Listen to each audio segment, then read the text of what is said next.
Alors, conformément à la saine doctrine, on va vous expliquer c'est quoi la nouvelle naissance.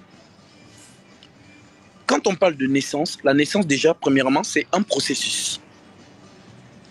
Alors, comme le Seigneur Jésus-Christ lui-même prenait d'abord la nature à témoin pour expliquer les choses, c'est ce que nous allons faire. Nous allons prendre la nature à témoin d'abord. Expliquons la nature d'abord. Lorsqu'une femme arrive au terme de sa grossesse, le jour de son accouchement, il y a 3 phénomènes qui vont se déclencher. Le premier phénomène qui va se déclencher, cette femme va perdre les os, ce que vous appelez communément le liquide amniotique. Parce que l'enfant est dans le liquide amniotique. Tout ça, c'est un mystère. Voilà, parce qu'il faut que vous sachiez que la terre est sortie de l'eau. La terre est sortie de l'eau. Genèse chapitre 1. La terre est sortie de l'eau. Que les eaux qui sont en bas s'amassent au même endroit et que le sec paraisse. Donc la terre est sortie de l'eau. Et quand on dit terre, en hébreu ou en araméen antique, Adama. Adama veut dire terre. Adama. Adama, c'est la terre. La terre. Adama. Adam. Donc ce que vous appelez Dieu, Adam. Adam veut dire terre. Maintenant, Adam a été fait du limon de la terre, de l'argile. Donc Adam vient de la terre. L'homme Adam vient de la terre. Et comme il vient de la terre, il retourne où? À la terre, à ses origines. Tu es poussière et tu retournes à la poussière. Maintenant que vous avez compris ça, dans le ventre d'une femme, l'enfant est dans ce qu'on appelle le placenta. Et le placenta est gorgé d'eau, le liquide amniotique. Donc l'enfant, dans le ventre de sa mère, il est dans l'eau, dans le liquide amniotique. Maintenant que vous avez compris ça, lors donc que cette femme atteint le dernier jour, c'est-à-dire elle arrive à terme de sa grossesse, une fois que la naissance va se déclencher, le premier phénomène qui va se déclencher, c'est quoi? C'est la poche des os qui va se déchirer. C'est ça qu'on appelle perdre les os. Donc elle perd les os. Premier phénomène. Donc le processus de naissance s'est enclenché. Le processus de naissance s'est enclenché. Donc premier phénomène, elle perd les os. Deuxième phénomène, elle perd le sang. L'enfant sort du ventre. Et ce qui vient valider le processus de naissance, c'est quoi? C'est l'oxygène de l'air qui vient entrer dans les poumons de l'enfant et qui va le faire pleurer. Pourquoi il pleure? Parce qu'un corps étranger est entré dans ses poumons.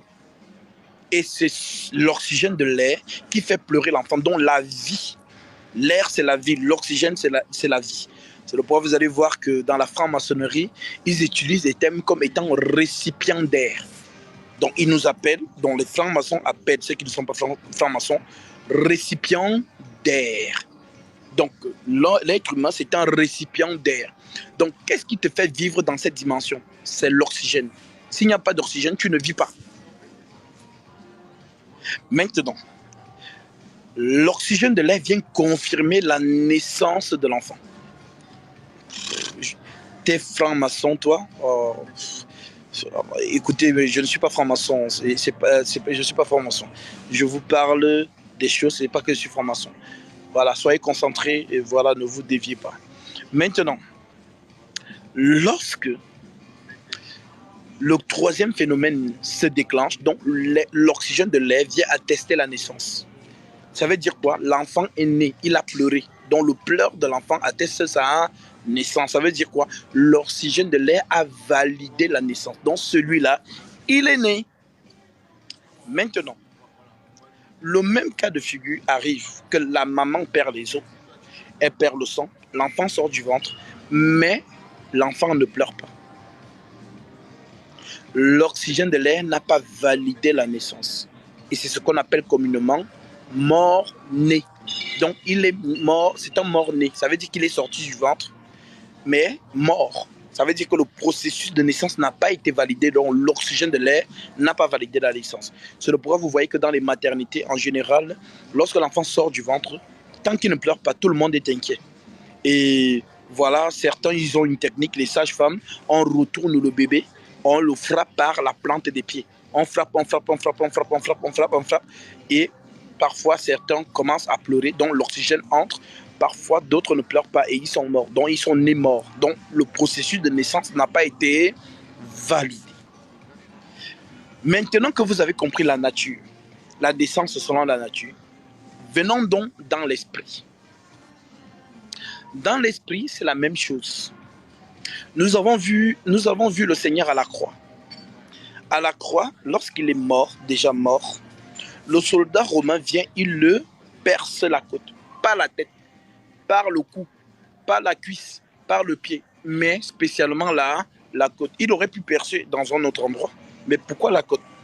Donc ça, c'est un mystère qui concerne Adam dans le jardin d'Éden, lorsque Dieu lui prélève sa côte pour faire façonner la femme. C'est le pourquoi la femme dans le jardin d'Éden n'avait pas de nom. La femme dans le jardin d'Éden, elle n'avait pas de nom. Elle ne portait aucun nom. C'est après le péché que Adam lui a surnommé Ève. Mais avant, elle n'avait pas de nom. C'est le pourquoi l'Église n'a pas de nom. Donc si dans l'Église où tu es, vous avez un nom, ICC, Assomption, Charisme, Église catholique romaine,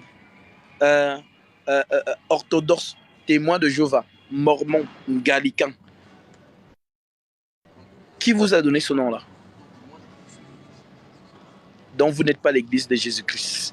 Parce que l'église de Jésus-Christ ne porte pas de nom. C'est pourquoi les apôtres, quand ils écrivaient des lettres, ils disaient à l'assemblée des saints qui est à Corinthe, à l'assemblée des saints qui est à Éphèse, à l'assemblée des saints qui est à Thessalonique, à l'église des saints qui est dans la maison de tel. Donc il n'y a pas de nom. Il n'y avait pas de nom. Maintenant, vous, vous avez d'eau. Donc pas l'église. C'est qui comprendre. Je suis parti dans le jardin d'Éden pour vous montrer que Jésus a manifesté l'espace romain et le sang, qui est le symbole de la naissance. L'eau et le sang. Donc l'eau et le sang, l'Église a.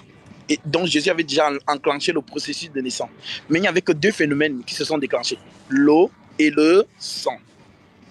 Maintenant, il faut une troisième chose pour que l'Église naisse. Alors l'Esprit Saint est venu dans Actes chapitre 2 pour pouvoir recevoir la... Est-ce que vous m'entendez? Parce que certains disent que je bug.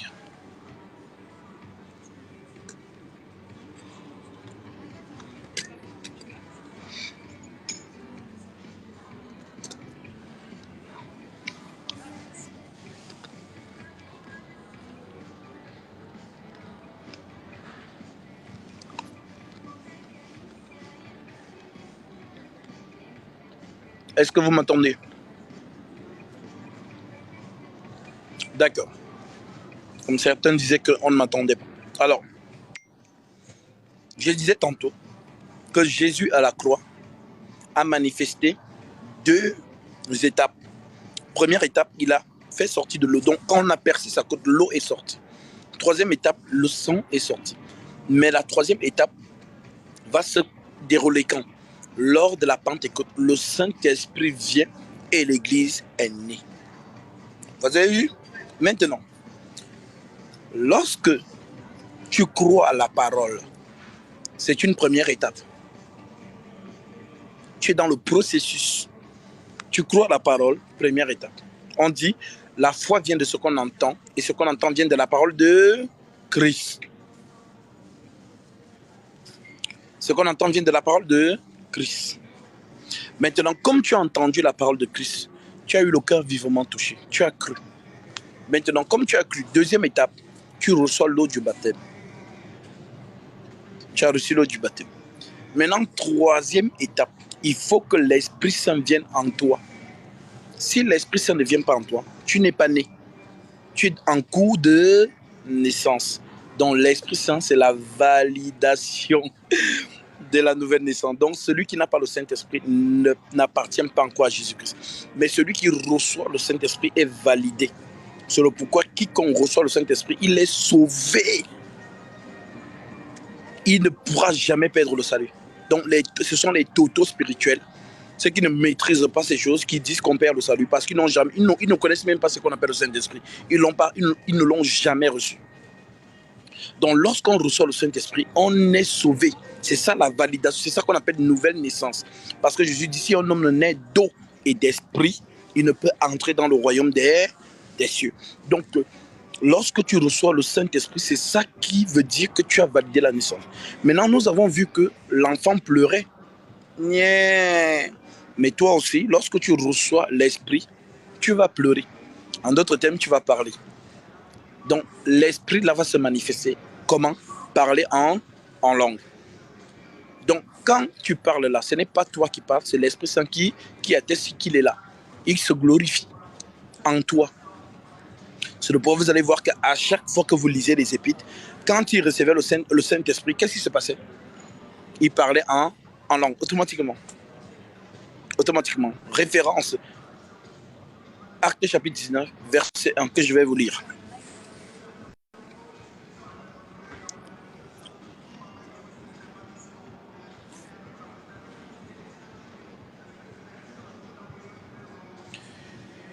Pendant qu'Apollos, je suis dans Actes chapitre 19, verset 1. Pendant qu'Apollos était à Corinthe, Paul, après avoir parcouru les hautes provinces de l'Asie, arriva à Éphèse, ayant rencontré quelques disciples, il leur dit: avez-vous reçu le Saint-Esprit quand vous avez cru?